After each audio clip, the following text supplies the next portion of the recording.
একবার এক কৃষকের ঘোড়া পালিয়ে যায়, এই জন্য তার প্রতিবেশী বলে, আপনার কপাল কত খারাপ, আপনার ঘোড়াটি পালিয়ে গেল। কৃষক তাকে উত্তর দিল, হয়তো তাই। তার পরের দিন ওই ঘোড়াটি আবার ফিরে আসে এবং সাথে আরো 4টি ঘোড়া নিয়ে আসে। তখন প্রতিবেশী তাকে আবার বলে, আপনার ভাগ্য কত ভালো, আপনার ঘোড়াটি আরো কতগুলো ঘোড়া নিয়ে আসলো। তখন ওই কৃষক আবারও উত্তর দিল, হয়তো তাই। তার পরের দিন কৃষকের ছেলেটি ঘোড়া থেকে পড়ে গেল এবং তার পা ভেঙে গেল।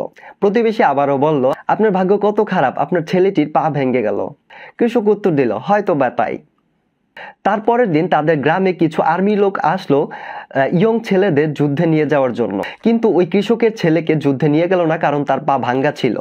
তখন তার প্রতিবেশীরা তাকে আবারও বলল, আপনার ভাগ্য কত ভালো, আপনার ছেলেটি যুদ্ধে যাওয়ার হাত থেকে বেঁচে গেল। কৃষক উত্তর দিল, হয়তো বা তাই।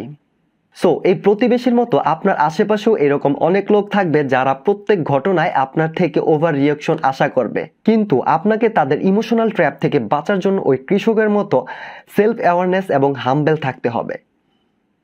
Thank you, good by.